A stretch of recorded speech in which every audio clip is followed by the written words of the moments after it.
Do that. And we're live. So, hello everybody. This is Bettina, your Austrian travel mummy. Thank you all for joining us today. And I have a special guest here today. So, welcome Jamie with us. First of all, thank you very much for accepting my invitation. And it is Welcome. great to have you here with us. And let's get started. So, maybe best thing is could you tell us a little bit about yourself Sure. and how you got started online and why? No worries. First and foremost, thank you very much for having me. I really appreciate the invitation, and yeah, awesome to be here on this very fine evening or morning or wherever you're, whatever time of the world you're watching it from. So yeah, my name is Jamie. Obviously, I've been an affiliate since 2011, and I guess experience online actually dates back to 1997, and I'll try and condense that part of the story down a little bit. But essentially, my mother set up an e-commerce store in New Zealand, a very small town in New Zealand, in '97. I was a teenager at the time, and so I basically watched her develop this business from nothing, taught herself coding and all that sort of stuff, basically, and created this e-commerce site to sell this awesome product. And so I witnessed her lifestyle in 2011. It kind of dawned on me. I'd been in the financial markets for quite a few years at that stage, and it dawned on me something a little bit wrong here. Here I am, like in this pretty high stress role, dealing with a lot of people making and unfortunately losing a lot of money, and they always wanted a scapegoat. So I was it basically, and so the job itself, I loved it, but it was it did have its stresses. I thought there's something wrong here. Here's my mum, she's got this business that means she works for like an hour a day, if that. That's generous too, by the way. And so I thought, hey, on this, what the heck's going on? This is, maybe I've got it all backwards. Maybe I don't need to work so hard all the time, and or at least have more freedom in my lifestyle, if nothing else, right? So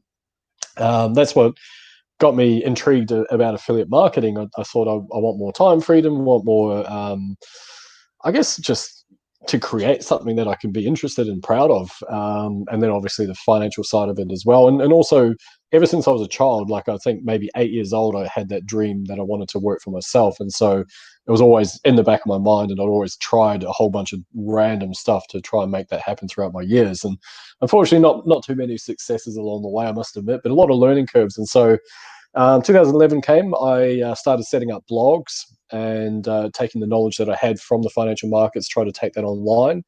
And I literally I failed at every single one. I think I had about 5 different blogs going at the same time on different sub niches, sub industry or subcategories of finance.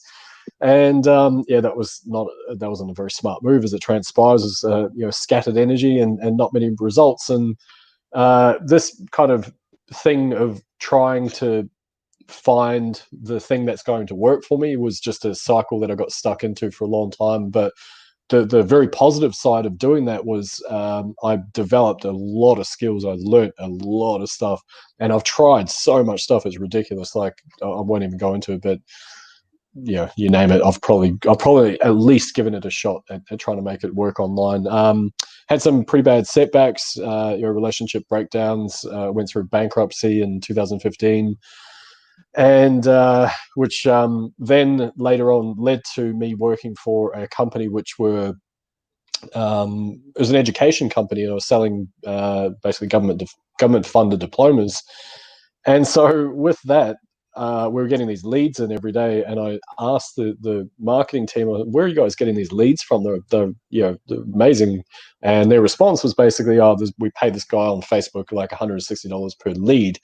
And I thought to myself at that stage, I'd been running the ads for about maybe 3-4 years at that stage. I thought, oh man, someone is making a lot of cash. And I thought at the time I could probably get leads for maybe less, like $5 to $10, something like that. That would have been pretty cheap for that industry at the time.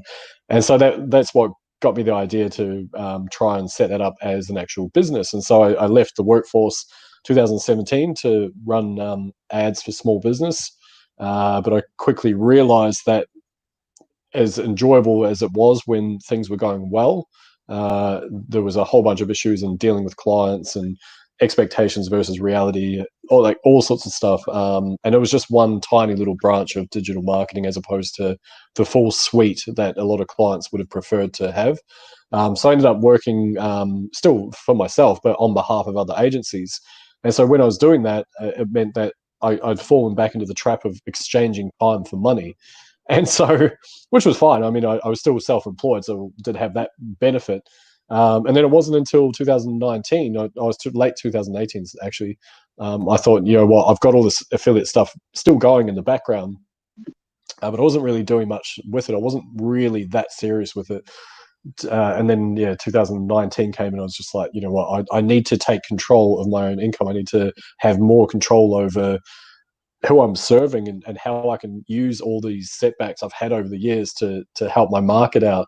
And so that's what led me to turn back into affiliate marketing. And my goal was to essentially slowly reduce my client work, and to the point where I was 100% on affiliate marketing, which I am now.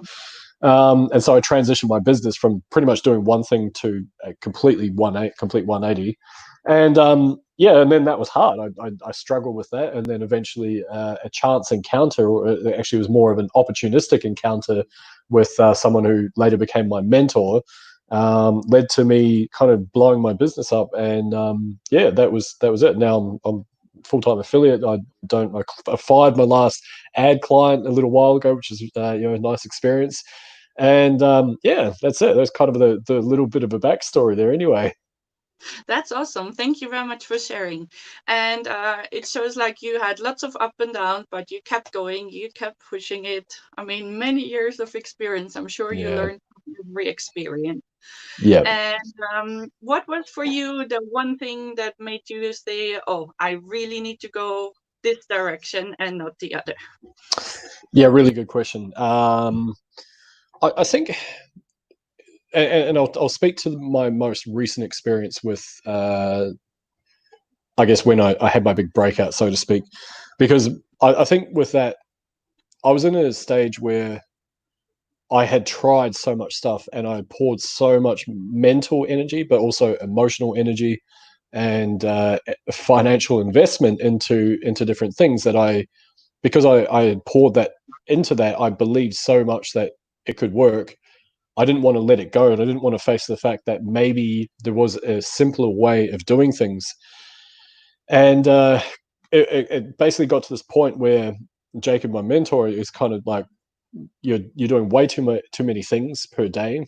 You don't know where your revenue is actually coming from. You don't know, out of these 300 tasks you're trying to do every day, which one is going to develop revenue for your business. I don't know. All of them, I hope. And so basically, we peeled the layers away from my business, and we were left with just a very simple process that yeah, it's just basically helped me refine what I was doing. And then I realized from doing that process that all the stuff that I'd learned over the years, all the email marketing, the running ads, the very basic levels of SEO, CPA marketing, you name it, that I'd tried, I could actually use that. That's all content. That's all stuff that I can help other people with. It's all things that I can, yeah, basically leverage, and especially my offline experience as well. Things like, I had a very extensive sales background at that stage. And so once I realized that I just needed to take everything I've done offline and just kind of like plonk that online, it just, yeah, it opened up a whole world, because I thought, oh, you know what, this isn't actually as complex as I had made it out in my brain all this time, oh, silly me. And so, yeah, I basically went through that process of simplifying things. And yeah, and then from there, it was through that process and getting mentoring, and seeing someone else that had gone through that pathway before, and knowing that I have a relatively okay work ethic. I thought, I'm pretty sure if other people are getting that, I can achieve similar things. And so that's kind of how it all came together anyway. That's awesome. So you would say that getting a mentor is key for people to succeed online, or what do you suggest for someone starting out? It's quite a complex question, I think, because the simple answer is yes. I mean, if you have the opportunity to get a mentor, then and they're getting the results that you want, even if they're just a few steps ahead of you, that's still a lot better than where you are now, and trying to, like, the way our human minds work, like not many of us are that great at going, there's 300 modules, I just need to go through these 300 modules and then do all the work, and then I'll be wealthy. Like, most of us can't do that, and so therefore we need like the traditional sort of customer support experience in some ways, of just, hey, how do you do this? And where we probably could just Google it most of the time anyway. But yeah, having someone there that you can just, even if they're telling you things that you already know. And I know that sounds really weird, but sometimes some of my former mentors in particular, they would tell me the exact thing that I was thinking, but because they said it with such confidence, and said it in some different way, it was like me bouncing my exact thoughts of someone else. That in itself made me like, oh, okay, cool, now I've got the confidence to go and do XYZ or whatever it was, right? So yeah, I mean, definitely the complexity around that question comes from, there are some of those people among us that don't need to go down that path in order to get results. My personal opinion is that if you do get mentoring, you're going to take whatever it is they say so much more serious than if you happen to just kind of watch a bunch of YouTube videos or buy a course and try and figure it out yourself. I think you're so much more likely, because you feel there's a sense of accountability to that person as well, and that in itself, it sort of means that you're forcing yourself into pushing your results a bit further as well, in my experience anyway. So yeah, that's a good question. Right. And for choosing a mentor, do you have any tips that we should look at, or just go with anyone? Yeah. I think it has to be someone that you resonate with, that you connect with, and so interestingly, I mean, most people would quite stereotypically say, oh, well, follow someone who's getting the results that you want, and just like get them to mentor you, which is good advice. I'm not dismissing that advice at all, but at the same time, if you don't gel with that person, especially if it's a one-on-one mentoring situation, then there's kind of no point, because you kind of, there might be a subconscious resentment towards your own choices to pick them as a mentor, if like they happen to be getting great results but you really don't like them. You know what I mean? So I think that it's their ability to convey messages to you, to hold you accountable, but at the same time, they're not there to babysit you. Like, you need to be like motivated yourself. It can't be just a thing where you're like paying someone and then they whip you or whatever. Like, you got to understand that it's all you, and sometimes having a mentor that actually tells you that is a very powerful thing as well, because then sometimes we all fall into this mode of, oh crap, why didn't that work, and oh gosh. And so it's a very there's a chance sometimes that you can fall into almost like victim mentality, like, oh, why me, and woe is me, and and then sometimes having a mentor that's just a bit of a ball buster can really help. So my advice to anyone seeking mentorship is definitely consider the results that they've had or are getting, but more importantly, for me, I could consider someone like a psychologist a mentor. I wouldn't necessarily, like, I'd think outside the box. I wouldn't say, well, they've done a whole bunch of stuff online, so that's why I should follow them. But it would be more like, how can they impact my mindset to help me do that stuff online? So if I already know the marketing stuff or the online stuff, then how can I improve my thought processes and my behavioral patterns to accelerate me, type thing. So you can seek mentoring in a bunch of different ways, and it I think basically results would be one, of course, but someone you gel with, someone that obviously does have that accountability with you as well. And a combination of those things, I think, would be the main crux of what I would go after anyway. That's awesome. So you mentioned that mindset is key. What if someone is feeling stuck and they don't know how to go on? They're trying 100 things at once, but how can they change their mindset to think and believe in themselves more, so to say? What tips do you have for them? Yeah, really good question. So belief is a really interesting thing, and it's a quite a deep topic, and we might not have enough time to go into it in full extent. But one of the things I tell students a lot of the time is, especially when it comes to affiliate marketing, is because a lot of people, they have their hang-ups about all sorts of stuff, like their beliefs surrounding money.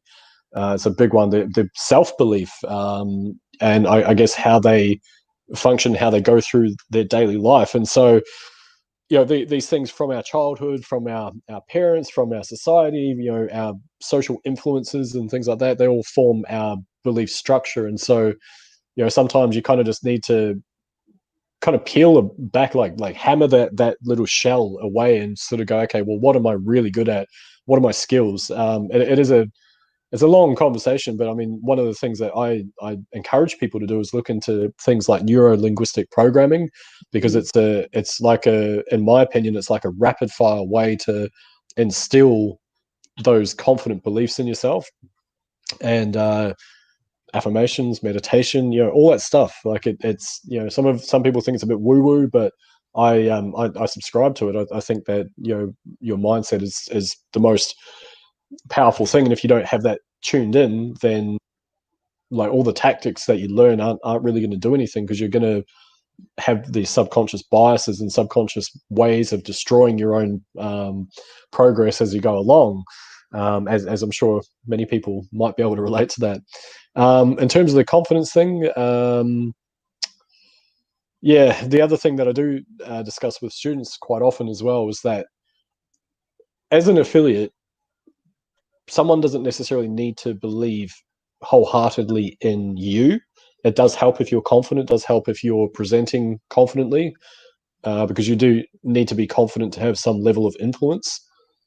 Having said that, if you've got a product that is just hands down amazing, and you know that it can solve a problem for people, then it doesn't become about you anymore. It's actually about them and what the prospect wants, what the person that you're chatting with wants and needs. And sometimes you might not have a solution, and it's actually a really, really powerful thing, both for your own confidence and your own I guess the goodwill that you have towards your community. If you say, look, I've got this thing, it's amazing, it's going to help a bunch of people, I just don't think that this is the right pathway for you. And sometimes turning people away from an opportunity, it might sound kind of harsh in some ways, but it's actually very, very powerful for, like I say, those reasons. Your confidence in particular is one.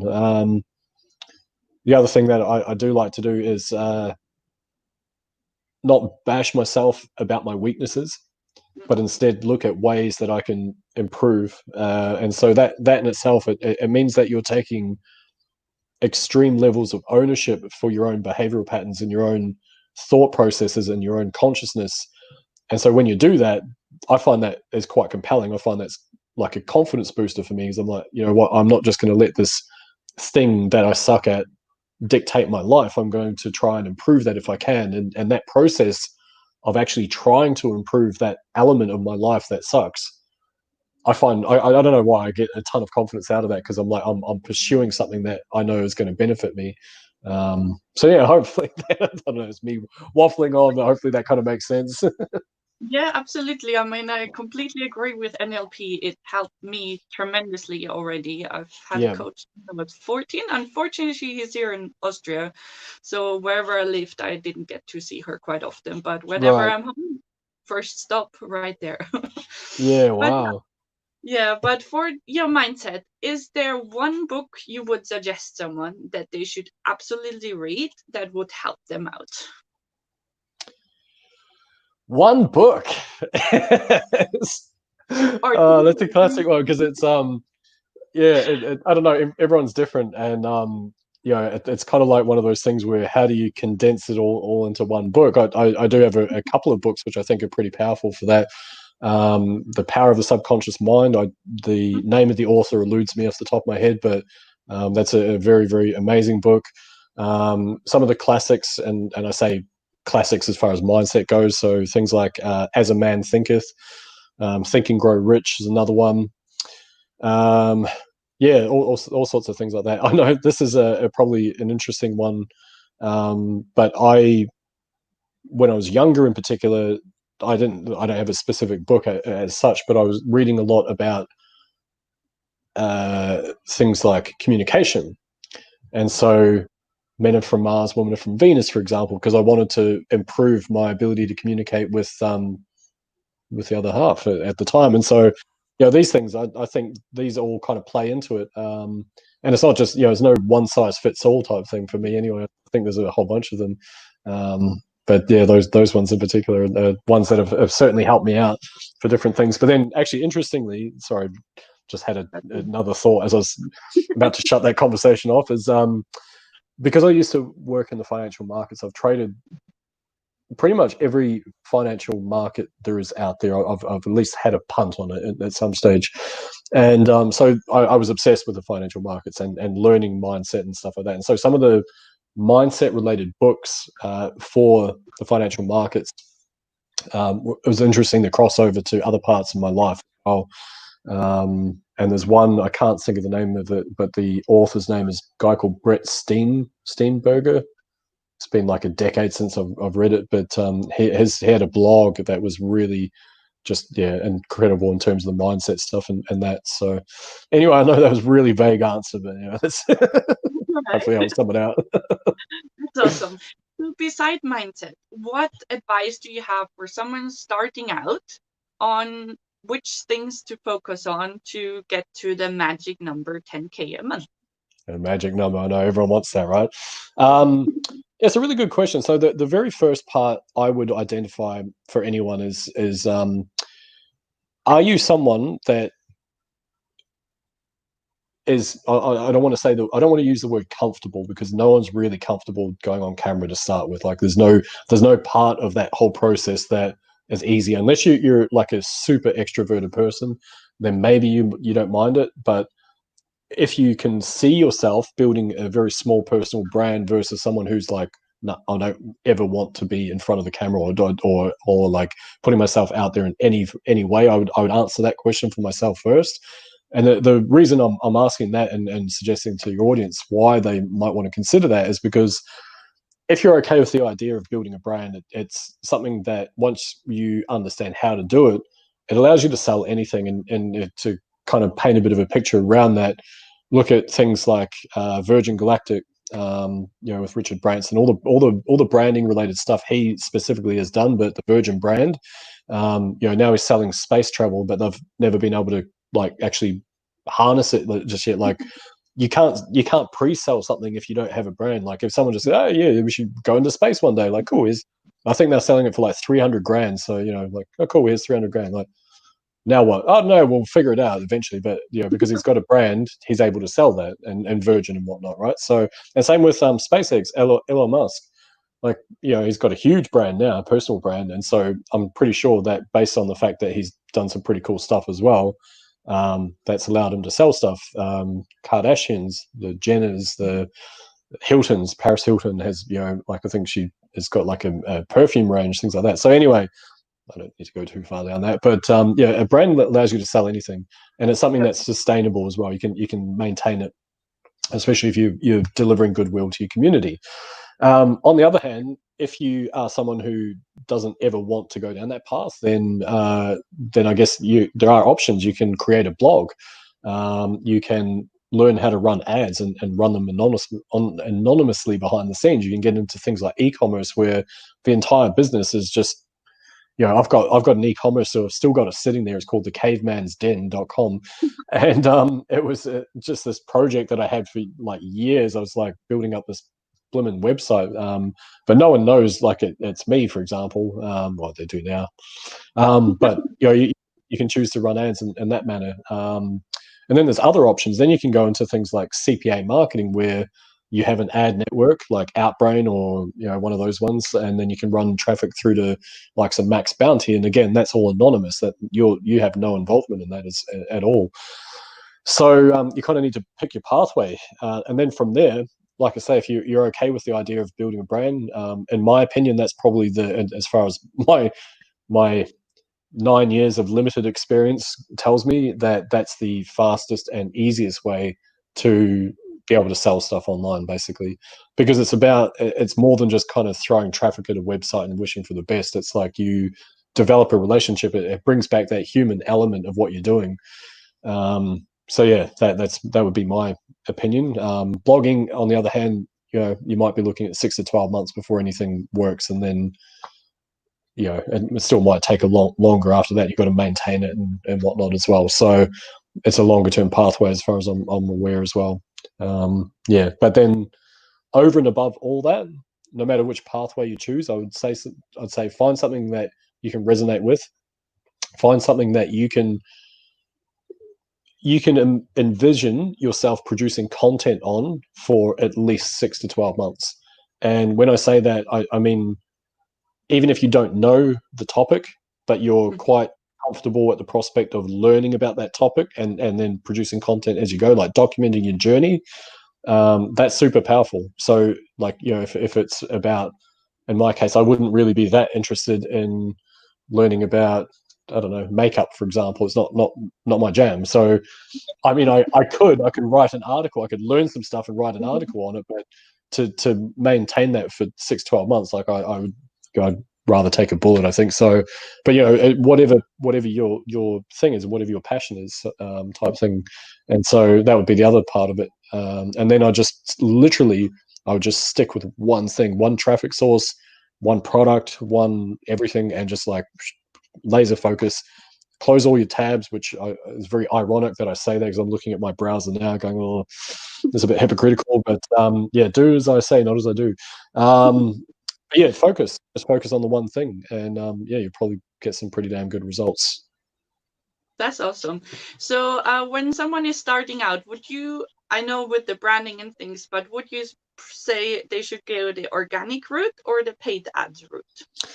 What is the difference? This old chestnut, the old argument of paid versus organic. It's a really good question, actually, and it's I don't really subscribe to the belief that either one is better than the other, because it's really down to the individual and how they're structuring their business, things like that. I will be fully upfront and say that if you can nail running ads, then it's like turning on a tap, but it's not a tap; it's a fire hose. And so that, but having said that, there is so many moving parts when it comes to running ads. It is an easy process. Like anyone can go set up a Facebook ad today, but what makes it very complex is things like Facebook's ever-changing environment, ever-changing terms and conditions, the fact that they seem to allow one thing one day, don't allow it the next, that all of a sudden your account's banned, you have no idea why. And even if you do successfully run ads, then you've got other things to consider, like, okay, I'm getting a really good click-through rate, but is my targeting off, or is it the funnel that's off? Is it my creatives that aren't getting the high click-through rate? Is it the fact that the targeting isn't on point? How do I improve my targeting? How do I make sure my audience doesn't go stale? How do I keep my offer looking fresh to my audience? How do I retarget? Is that something that's necessary? How does my landing page look? Like, there's all these things, and then optimizing that funnel. So that's what makes it kind of complex, and I think that gets skipped over quite a lot. Organic, on the other hand, it's really quite basic. You don't need a website. You don't need all that stuff. You don't need email marketing. You don't need a website. You don't need complex setup. You literally just need a social media platform, whether it's Facebook or LinkedIn. I do a lot of stuff over there. LinkedIn, Instagram, Twitter, Pinterest to an extent as well. Any social media where you can produce content, of course, but more importantly, have a one-to-one direct conversation with people, that is super powerful. And as long as you've got something that can help your audience out, then that's kind of all you need. And so therefore building a brand based off that, it makes it very, very easy and like I say, low barriers to entry for that. So I don't know if either one of those is better than the other. I think as far as paid traffic goes, it's certainly something that I suggest people learn, even the basics of, because it makes you very aware of what is being advertised and how it's being advertised as well. And all of a sudden that then becomes something that becomes kind of enjoyable. And you see other people, like some big marketers that are running crazy ads. You're like, what? This is new. And so you start taking notes, and you find reverse engineering some of these funnels quite interesting as well. So, something I suggest people do learn. But I think that especially if you're starting out, um, it's kind of like you can't run before you walk. That old saying type thing. I think that it's one of those things where it's just handy to at least learn some basic skills around it, so that way, if your entire business falls over and someone hacks your website and whatnot, you've still got an ability to get in front of your audience somehow. And I think that's super important. So anyway. Awesome. And you were saying that if you see ads of high-level marketers and stuff, and you click on them, obviously in the beginning, how do you avoid this fancy shiny object syndrome? How can you keep focused on what you have and don't spread your wings and go everywhere? That's a really good question. Really good question. So interestingly, this is a massive mindset shift for me in relatively recent times. So before before I kind of found any success whatsoever, actually no, it's a lie. I was having some success, but not to the level I am now. But before that happened, when I would see an ad or when I would see something online or in my inbox or whatever, the thought process behind that was, I hope this is the one. I hope this thing that promises to make me $400 a day is going to do just that. And if it does, my life is going to change. Oh my God, let's hope this works. My God, oh my God. And so that was my attitude going into it. Like, I hope this works, fingers crossed. And so what would happen was I would pour some energy, not all my energy, but pour some energy into the program or the whatever it was. And the problem with doing that, though, is that because I didn't fully believe, because I hadn't experienced the other side of it, of, oh, look, I've just done something and now $400 pops out, which is how it gets sold to us, of course. Like, push a button, easy money, anyone can do it. Okay, cool. Oh, well, I'm anyone. Cool. Okay, I'll just push the button. Where's my money? It didn't happen. And so because there's a massive subconscious, sorry, emotional. No, it's not emotional. There's a massive kind of difference between what we get sold and the reality of actually having to do the work. It means that because there's such a huge disparity, that was the word I was looking for, disparity between those two, our brain tends to kind of, in most cases anyway, it goes, oh, it's actually pretty hard. Okay, it didn't work the first 1.5 goes that I tried with that, so I'm not going to bother trying again. That's where I was, at least anyway. I would try. I invested a couple of months at trying to make something work, but my I didn't have full belief in the process, so therefore I didn't really back it to just keep, like, I wasn't tunnel vision, like, I'm going to figure this out. I was just like, oh, that didn't work. Okay, well, oh, cool. Well, this here, take my cash, and I'll buy that next thing. Yeah. So, and you're laughing because I'm pretty sure what I'm saying is quite familiar to people. Nowadays, I probably spend more and buy more stuff than I ever have. But here's an interesting thing. I'm holding up. This is going to be. I watched a 2-hour training today, and that one line is what I got from it. But here's the thing. This one line, which is, it's to do with sales. I think it's genius, by the way. It's, would you be satisfied if in 6 months' time your life was in the exact same place? It's a genius quote. I love that. So out of watching this whole thing and spending, it wasn't a huge investment, but it was some money. That was what I got out of it. And for me, because this little post-it note now aligns very smoothly with what I'm trying to do online now, I know that's going to pay for itself 100 times over, because I'm going to use that, and I'm going to take that information, and it's going to help me grow my business. So my attitude has changed massively. So I still buy trainings. I still have trainings. Still have trainings that I haven't finished, but I don't feel guilty about that anymore. I think, cool, it'd be good to get back to that one day.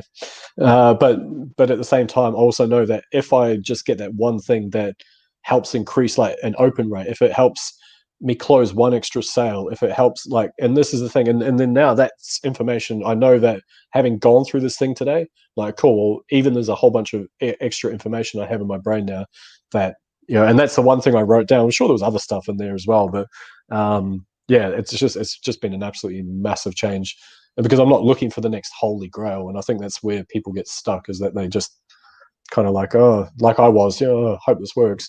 But because I now know and have extreme belief in my system and what I'm doing, I just need to see what bolts onto that. And if I can find something that bolts onto the side and helps me go faster in that direction, then yeah, it's definitely worth the investment. Definitely. So actually having a difference between shiny object syndrome and investing in yourself, because Yeah, obviously you should keep investing in yourself no matter what you're doing to grow and become better as a person, but also in your business. And I feel like sometimes people are like, oh, I might be victim to shiny object syndrome, yeah, but it would be actually helping you get where you want to be. yeah, yeah. So Absolutely, absolutely. definitely, I think investing in yourself is always key, but don't overwhelm yourself and buy the next present that will give you nothing in the end. Yeah, yeah. It needs to, and that's another thing that we often talk about as well. Is like you can't marry a product as well. Like just because you invest in something and you promote it doesn't mean you can't promote other stuff if you feel that it genuinely is good quality and helps your audience out. You know what I mean? So yeah, that's the other occasion that I will invest in other things as well. So yeah. And do you have any advice on how to manage the entire overwhelm that everyone is dealing with at the beginning, and how to sort through to all the tons of tasks you could do and just focus on what's important? Yep. Yep. Really, really good question. So if the pathway isn't clearly defined in whatever program that you're part of, and it usually should have some form of like thing that you need to do on a consistent basis. And I'm going to use a random example, but I'm going to say like blogging, for example. So when you're blogging, you set up well, there's all this stuff you need to learn. You need to learn hosting, get your domain. That for me, that was like a 3 month ordeal just doing that whole thing. By the way, when I got started, and installing WordPress and all that sort of stuff, and then I got to find the right theme and found the right theme, blah blah, and then fill it up with content. But that's the hard part. Doing all that initial part is crap, and then you got to apply for your affiliate links, blah blah blah.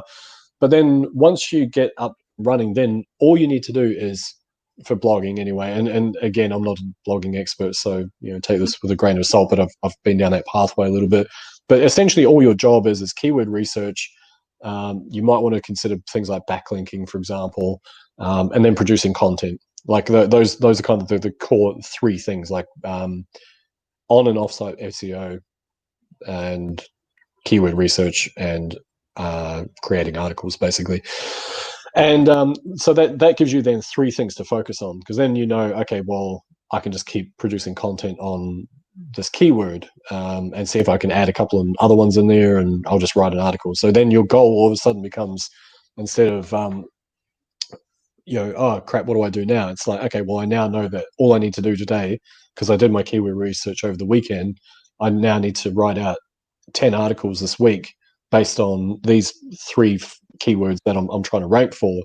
So then it becomes very simple. Then it's like, okay, well, I know that I am simplifying it, but it's just to kind of paint a bit of a picture there. So that would be it. And then you can simplify what's the revenue producing activity. That's the other question you kind of need to ask yourself. Like, all right, is me chatting about the weather with someone, is that revenue producing, or can I now bridge this conversation into like a sales situation or a diagnostic process?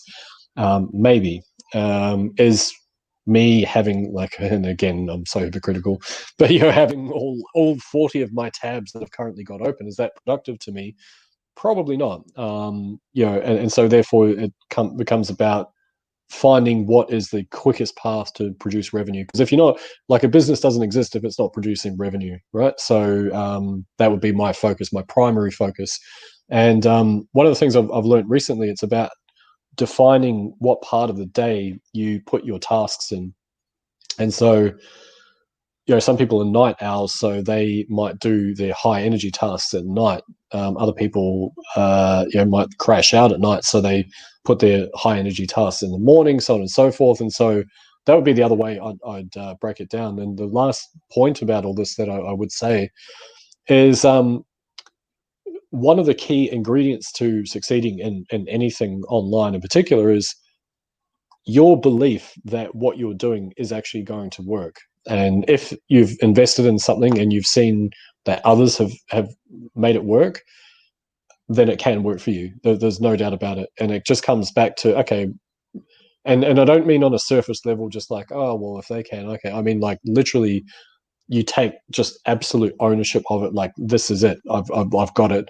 And you just go at it and you make it happen and you make that decision. I will keep going until this works.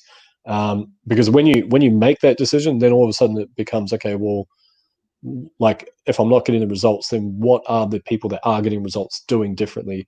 How can I reverse engineer some of the stuff that they're doing? Is there anything in the training that I'm going through that I can improve upon? If I can, do I need to rewatch something?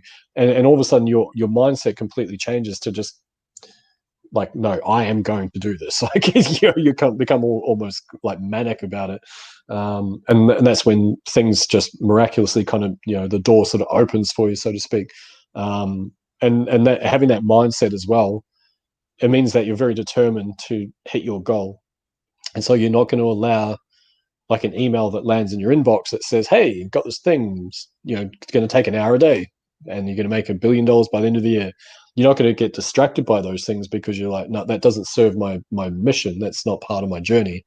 I'm going to remain super focused on this thing that I'm doing right here and here. So, yeah, it means that you just keep going like towards it, like Terminator. Yeah. No, that's definitely awesome. And with keeping that mindset in mind, it's definitely important. But would you say having a daily routine or a daily action plan will help you stay more focused and get Yep. less distracted?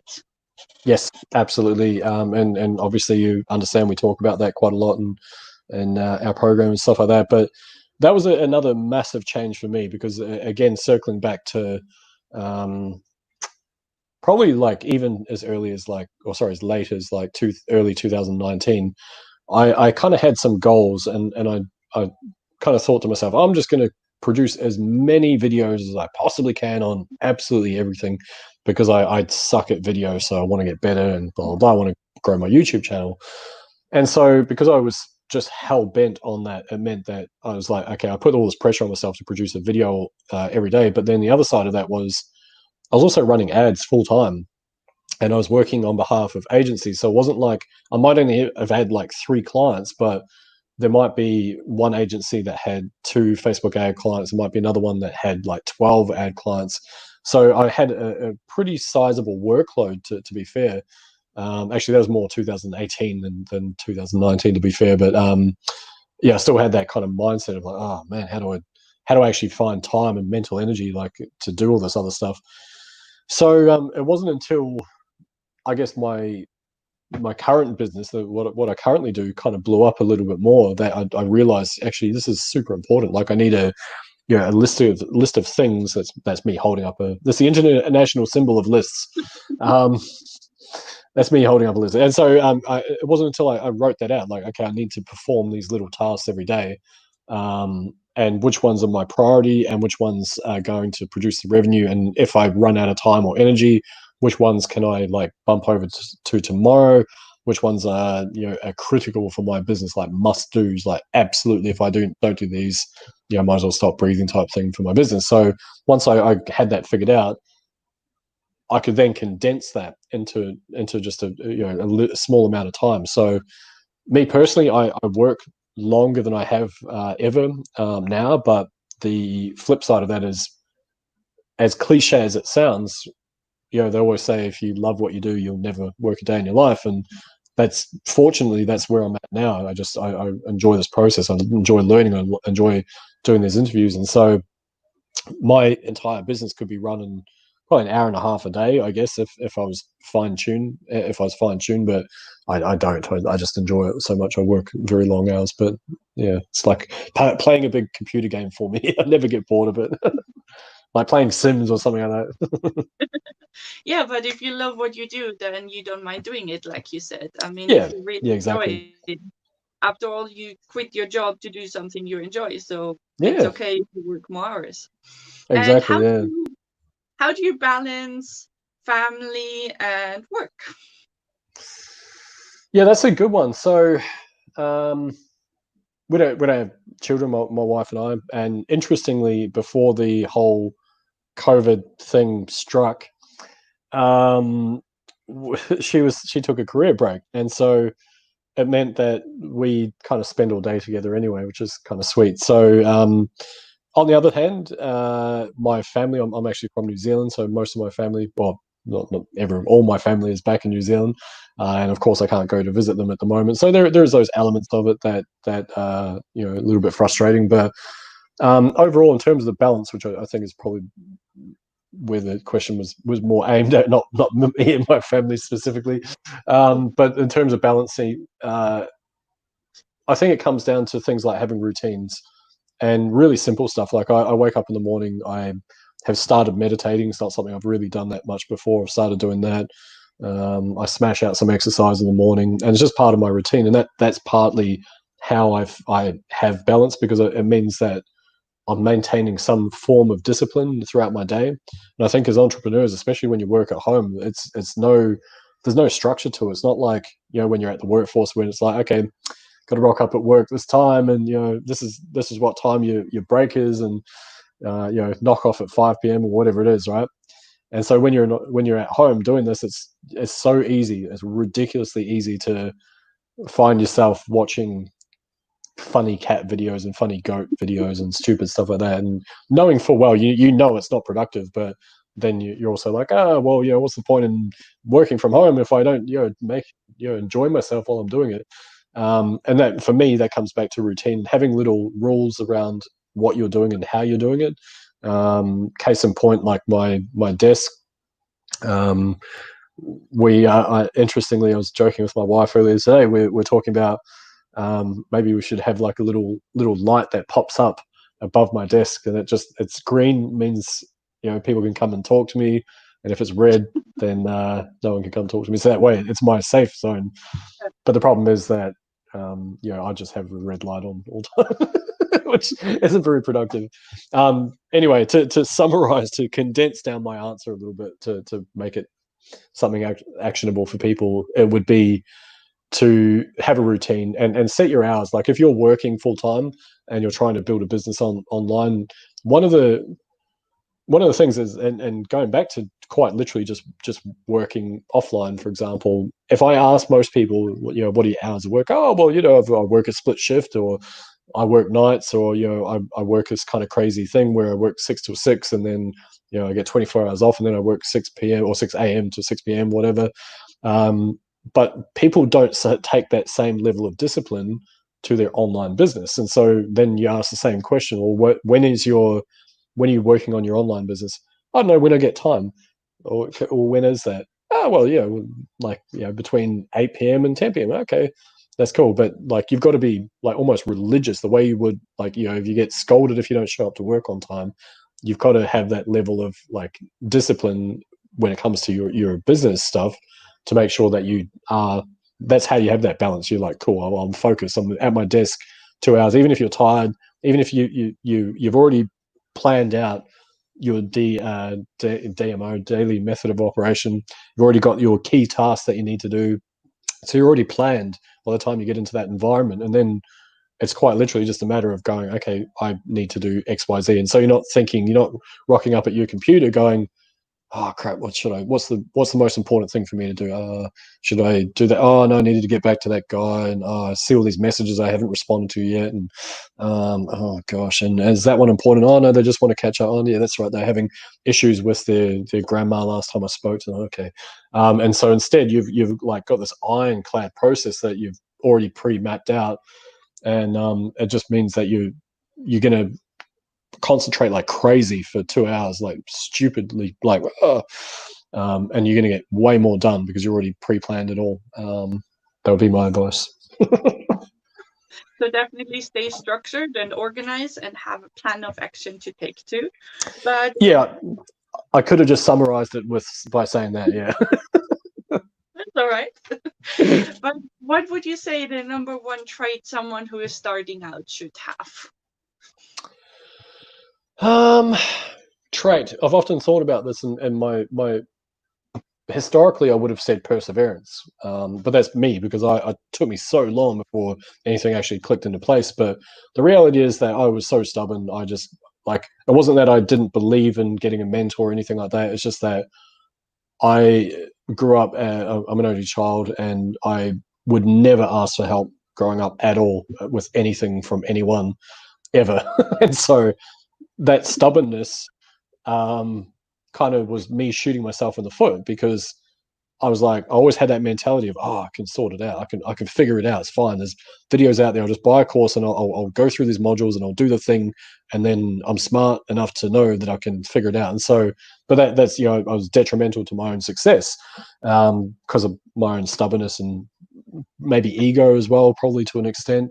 Having said that, I think a trait would be more how powerful your reason for doing it is, because the if you've got your why, I know they always talk about your why, but if you've got that as the central point, the central focus of why you're actually doing this all the time, then that's where all that other stuff comes from. That's where your perseverance is going to come from, and the when things are inherently just going to be bad. Some days you just wake up and things just don't work out, and you're just like, oh, and you want to throw your toys and have your tantrum and stuff like that. And sometimes that's okay. I think we're human. It's okay just to compartmentalize that a little bit.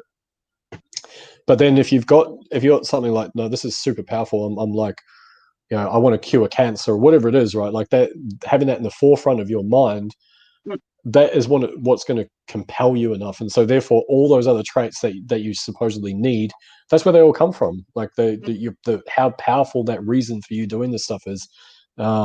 Yeah, so that's it. You just need to make sure you really want it. Really want it. Yeah. Yeah, definitely. I mean, having a why, I mean, my why is my daughter, and there's Yeah. nothing in the world that goes around it, and that's what keeps you going. But would you say if someone is struggling and they feel like it's exhausting, I'm not getting anywhere, obviously they just started, would you say they should just keep going, or would you rather tell them take a day off, rethink everything you're doing, and start again? Or Yeah. not start again, but then keep going?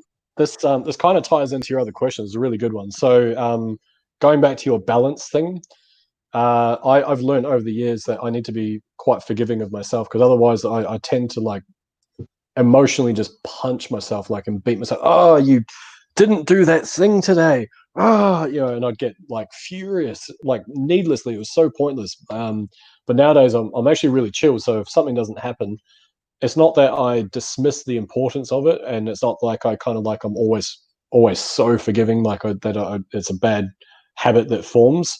But I do tend to just go, all right, cool. You've had a crappy day, had a crappy week, you had a crappy month, whatever the deal is. It's like compartmentalize. I step back, go, all right, well, let's go back to basic stuff. Like, what got you getting good results to start with? In my case, at least, anyway. I'm like, okay, cool. This is me talking, a bit of self-talk here. Jamie, what did you do when you did really well? I don't know. What did you do?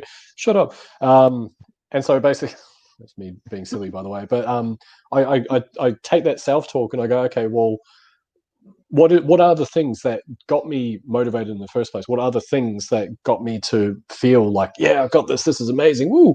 And how do I relive that? And usually it comes back to really basic stuff. So for me, just having and again, I don't want to get too esoteric, but like having just an attitude of gratitude. I'm just like so grateful that I've got the opportunity to work from home, that I can produce income from wherever.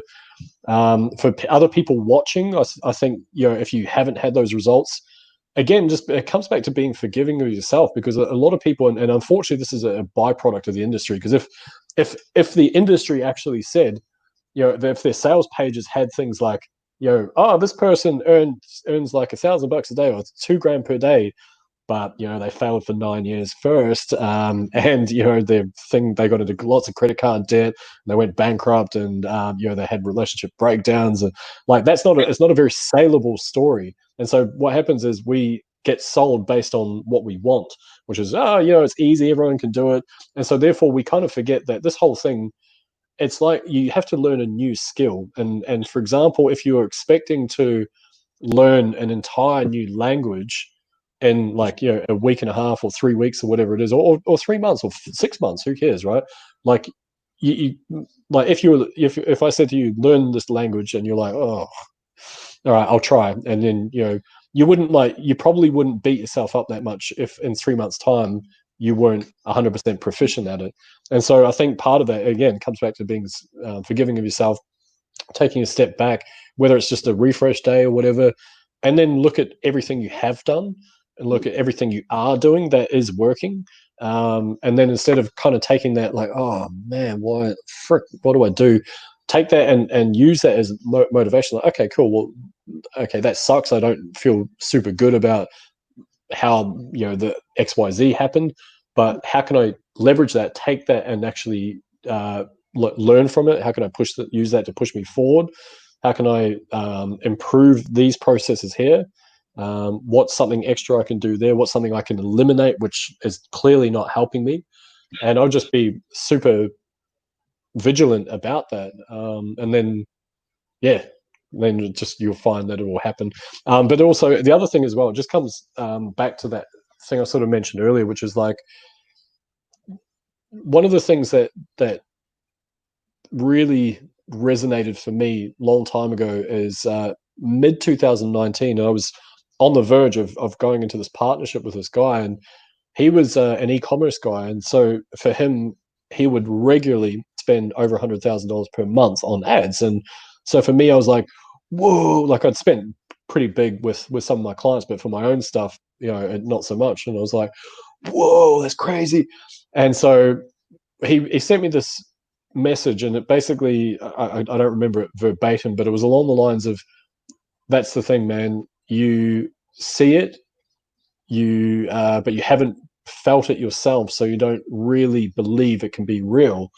And it's something like it just kind of blew my mind, because I'm like, oh man, he's so right. And so because I hadn't experienced it myself, I hadn't fully believed it, fully owned it.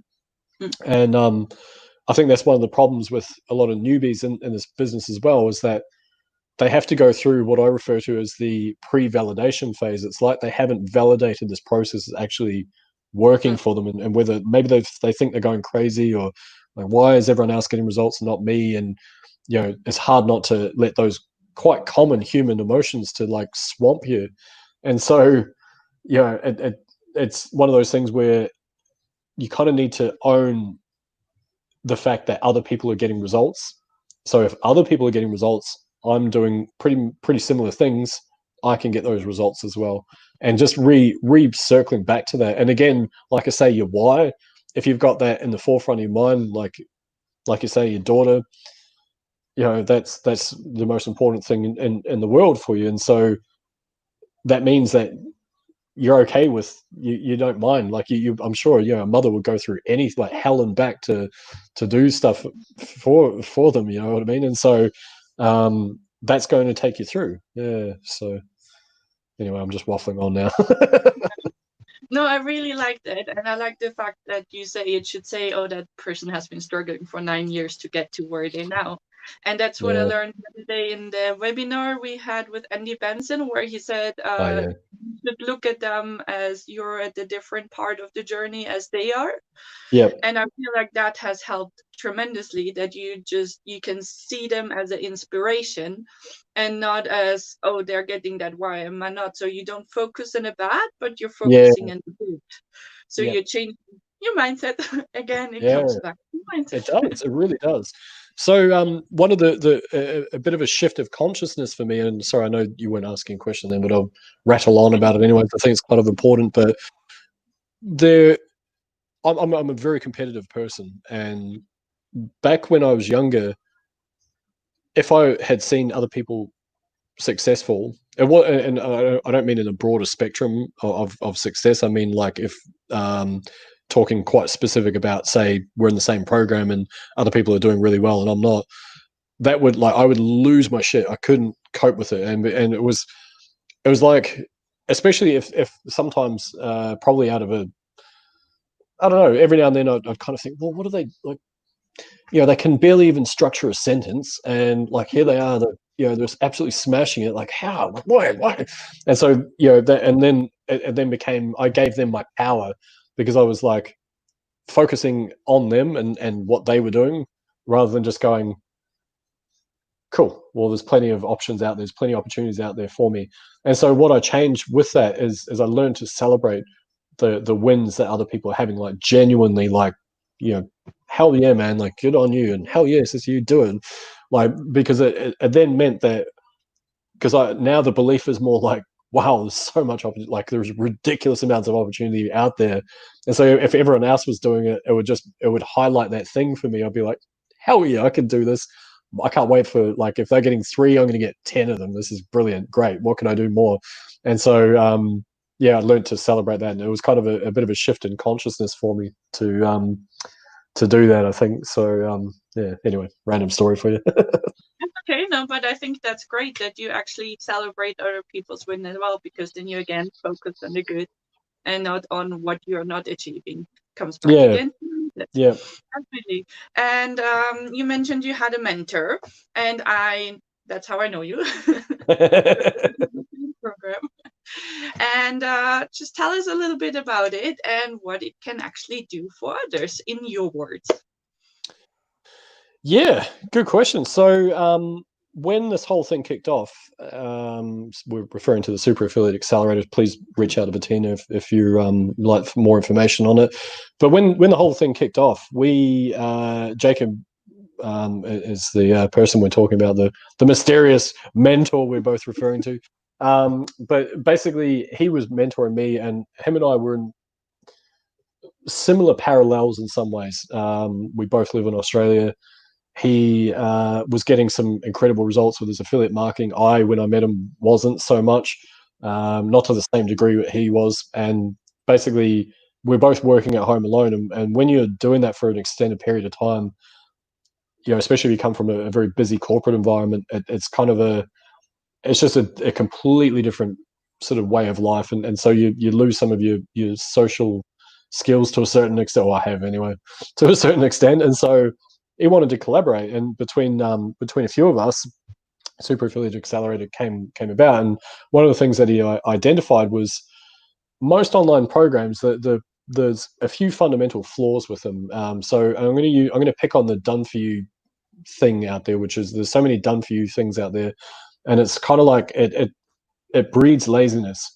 And so if, for example, you receive a done for you whatever, the question always remains, what happens when that stops working? What happens when those done for you ads, the ad account gets shut down, or the funnel stops working, or it stops converting? Are you going to know how to produce revenue from your audience? Are you going to know how to build an audience? And so we wanted to address that. We also wanted to address the fact that less than 5% of people that go through any online program actually complete all modules. And we asked ourselves, well, why is that? A couple of reasons. One is, in my opinion anyway, a lot of them are like 90-minute modules that, it's like an hour of someone talking, which is fine. Don't get me wrong. I mean, clearly, we're sitting in an hour now, but like, what I mean is it's quite hard for a lot of people to go and watch 90 minutes, especially if they have a busy life, and then go do some work. And so what happens is 6 weeks go by, and if they're very vigilant and they watch all the modules, they probably still haven't done much of the work right that they were meant to at the start. And so we wanted to address that. One of the ways that we did that, or Jacob did that, sorry, was basically making the modules quite small. And it means that it's bite-sized chunks. People can start moving. The other thing that we really hammer home is taking imperfect action, because another quote that we throw around a lot is money loves speed. And so, if you start now and then you wait 6 weeks of watching modules to start, then what have you'll be miles behind. So you might as well start moving and get going right from the start there. We also wanted to basically help people out as best as we can. So the other way that we did that was to organize group coaching, and it's where both Jacob, myself, and the other gentleman, Chris, go live once a week, and we cover any questions that may arise, any mindset stuff, any nuances that have popped up throughout the week, things like that. But it's an open forum for people just to kind of get what they're stuck on out there, and get some help with it, and the benefit of the community being there as well. We also wanted to make sure that people understood from a very fundamental standpoint that what we're teaching here, it can help you create products, it can help you create sales pages, it can help you produce content of any kind across any platform. Because going through it, you have that understanding, you have that fundamental understanding of sales, of marketing, of offer creation, of getting in front of your audience, of sale, like selling stuff, anything of any kind type thing. So that's sort of a rough overview of it anyway. Yeah, but it's definitely awesome. And I mean, one thing that popped out for me being a mom, and obviously time is limited, Yeah, unfortunately. Having the really straightforward videos that are not too long and that you can really focus on, and then start away straight away. That was just for me completely amazing. And I mean, all the other courses that I did, sometimes it was like 2-3 hours videos, and you're like, I don't have time, so you cut off and yeah, you don't. yeah, And definitely the support, I mean, that's just amazing that you get weekly calls and having support, and also the question thread, so you can ask constant questions. I mean, how do you not want that? yeah, You don't get yeah, it. But yeah. anyway, I want to say huge thank you for joining me. And is there anything you would like to add or anything you would like to share? Yeah, thank you very much for having me. It's been an absolute honor, and I do enjoy sharing my story. I think that yeah, no, all ego aside, I'd like to think that there's sort of elements of my story that people can relate to in terms of you know, the mindset stuff in particular, and the struggle, and then finally making it, things like that. If anyone is on the fence about the Super Affiliate Accelerator, reach out to Bettina. It is one of those things where we're not in the habit of selling something to people that it's not going to benefit them. So if you'd like to jump on a call, that's fine. We do have, of course, a sales process, but not everyone's going to be the right fit, and we're completely fine with that. And we're not into like some hard tactic sales stuff. So don't panic if you happen to be on a call at some stage. But yeah, reach out to us, see what it's all about, and whether it's the right fit or not, who knows. But I know that the people that are in the program that are taking action are getting some amazing results. So love to see you guys in there. Definitely awesome. Well, thank you very much for your time. Thank you, everybody who was watching, and I'll see you in the group. Thanks Bye very bye. much. Cheers, guys.